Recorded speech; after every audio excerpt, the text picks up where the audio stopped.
I'm going to introduce the next speaker. Brian Czech established the Center for the Advancement of the Steady State Economy back in 2003. He's the executive director now. He's the author of several books, including one I liked, or I was terrified by the title, called Shoveling Fuel for a Runaway Train. Come on up, Brian. He's going to be speaking about, the title of his address is Preventing Cascading Collapse, Rethinking Growth, and Charting the Path to a Steady State Economy. Thank you, Brian.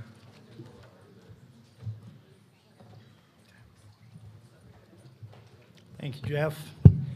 I'd like to start by thanking Ellie Weiss for greasing the skids to get me out here and up here.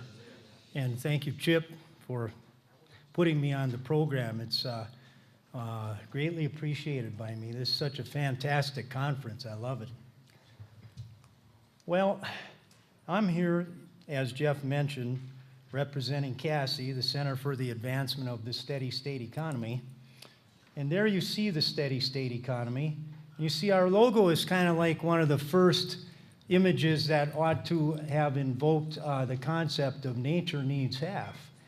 Because you see the economy growing in sigmoid fashion and then establishing its steady state, leaving half the world precisely to nature and non-human species, and with the rest devoted to the human economy. As you might imagine, pitching a steady state economy, that's not walking, that's running into the teeth of the political economy, because big money is very pro-growth. So steady state economy it's a tough mission. I think anytime we start talking about the steady state economy or the conflict between economic growth and environmental protection and economic sustainability and national security, we have to remind ourselves of exactly what economic growth is, right? So it's simply an increase in the production and consumption of goods and services in the aggregate. And so that means it's typically expressed in terms of GDP, or gross domestic product.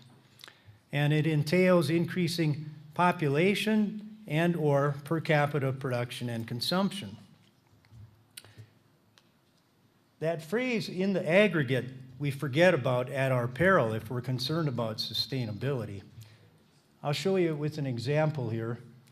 And I'm going to use an example of the 800-pound gorilla. I like this example because I'm used to calling the economy the 800-pound gorilla after 20 years in headquarters of Fish and Wildlife Service, where I did have a gag order for about 15 of those years. I was prohibited from talking about the trade-off between growing the economy on the one hand and conserving biodiversity on the other.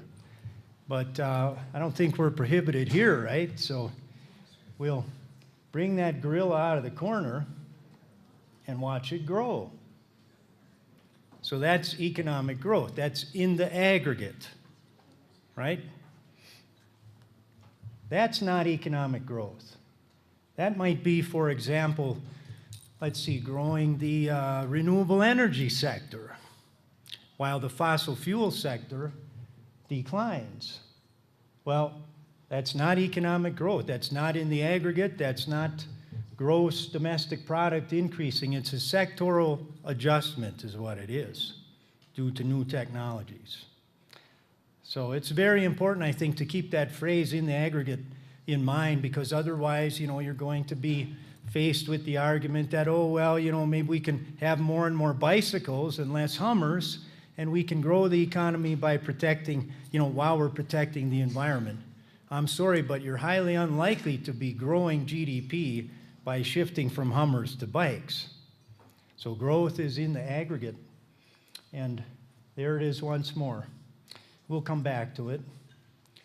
But I'd like to also remind us that economic growth, it's perhaps more than we're aware, more than a lot of people are aware.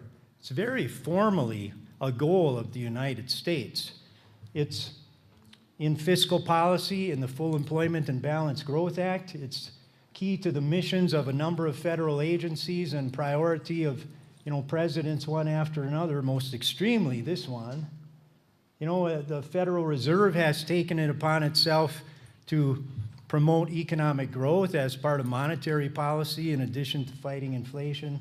And of course, in the private sector, as exemplified on Wall Street, there's practically an obsession with GDP.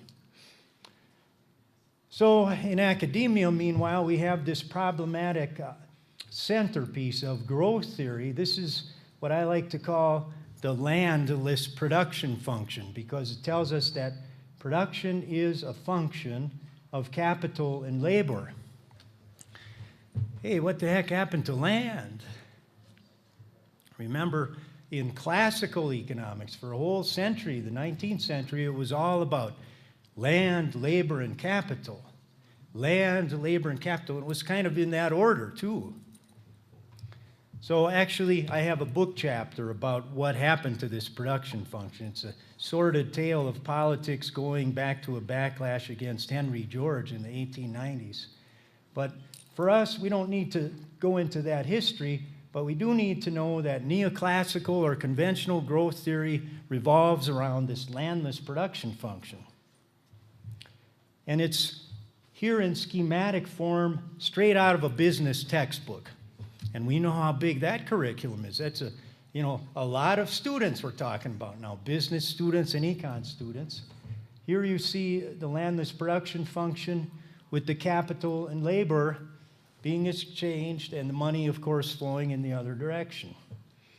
And if you are envisioning the economy like this, well, then how do you envision economic growth? Well, you tend to envision that as this boundless growth of the circular flow of money. Where does it stop?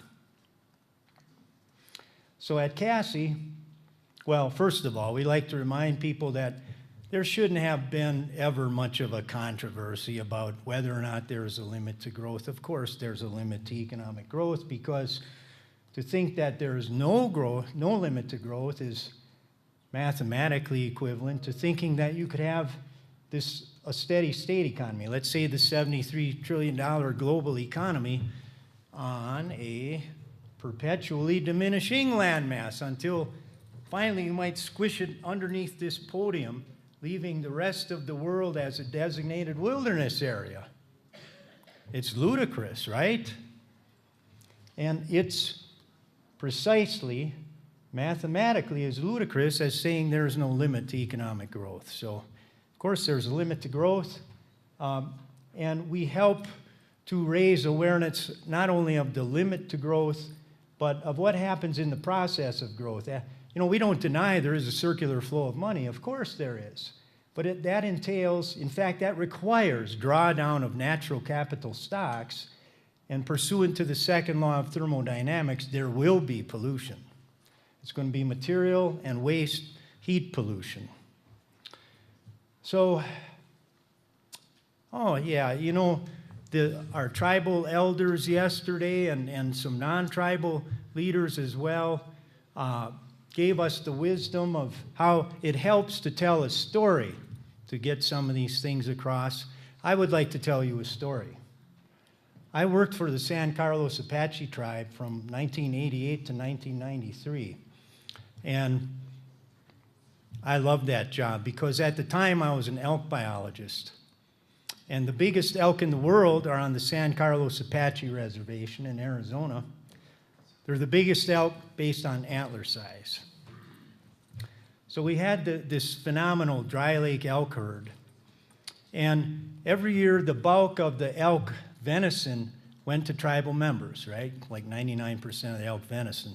However, every year we would also sell just a handful of very special hunts to non-tribal members for tribal income. And in fact, that income was earmarked for elk habitat improvement.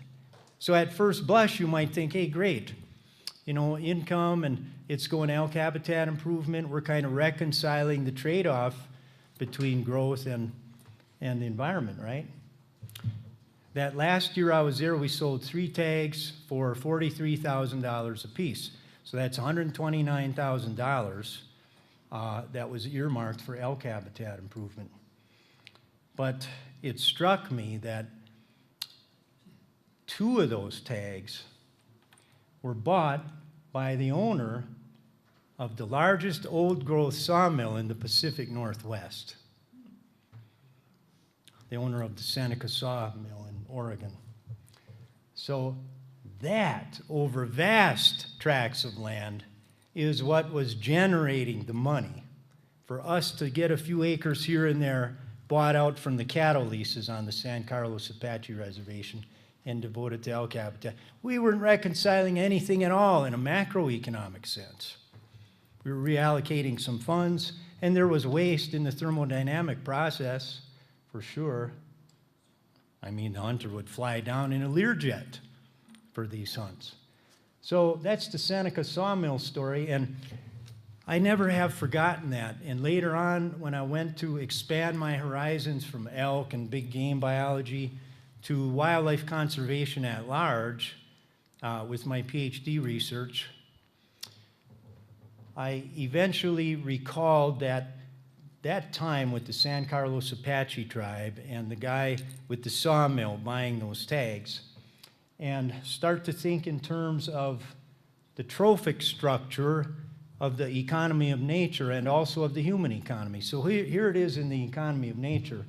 You know, you don't have an animal kingdom without the producers. Those are plants. They produce with the process of photosynthesis.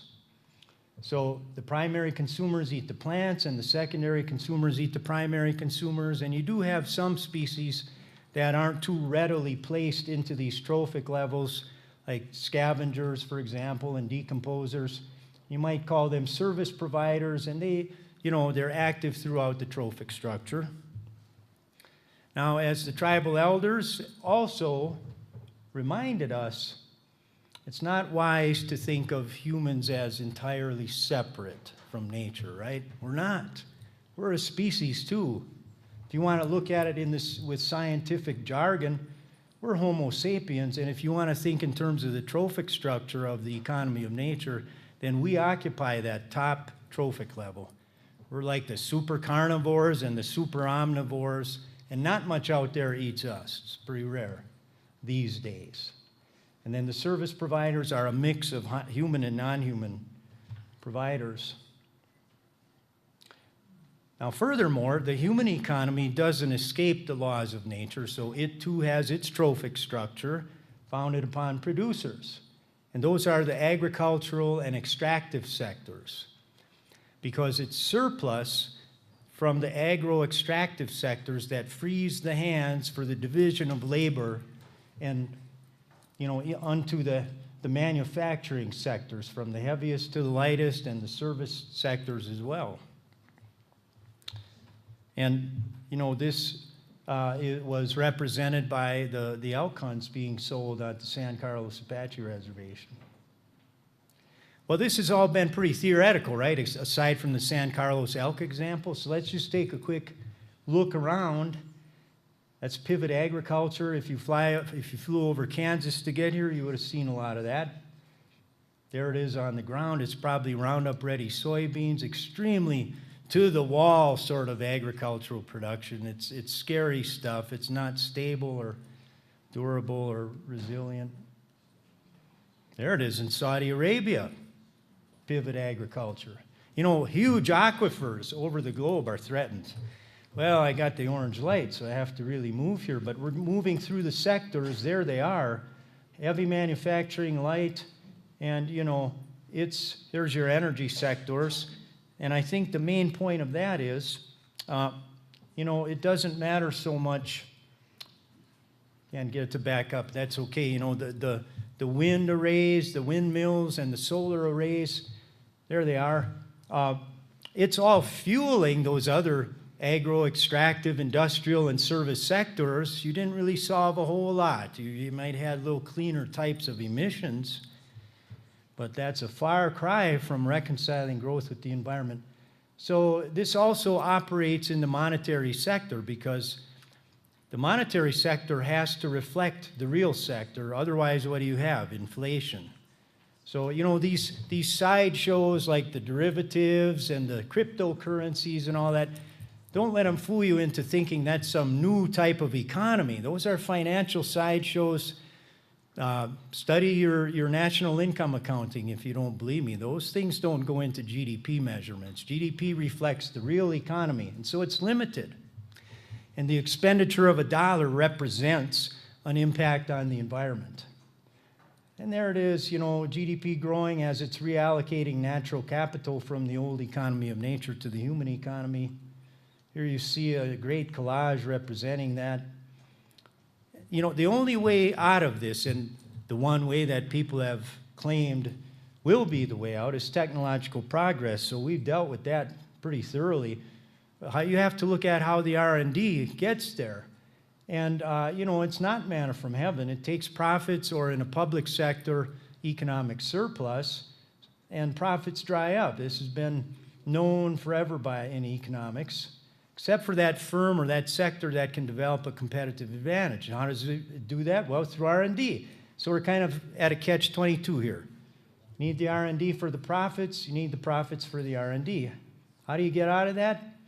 Well, one last thing I got to have you wait for here just a second, because it's really crucial.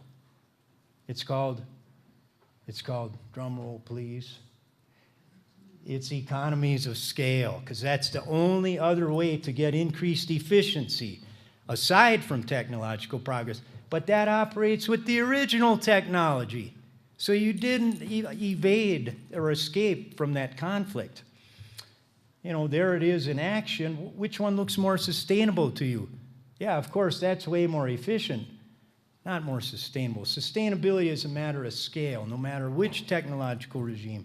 So that's about it, except that optimal scale is something we have to muddle toward in a democracy, you know, considering the different types of folks. We shoot for the democratic optimum using some metrics. And in politics, you know, castigation of what we might call the liquidating class. We used to circulate this one for that. You can think about that. Didn't succeed, obviously. But anyway, you got to put the horse before the cart, and I have like 2 more slides. You know, our policy reforms, we have a long list. These are some of the highlights in fiscal and monetary policies. And what can you do now? Less. Consume less.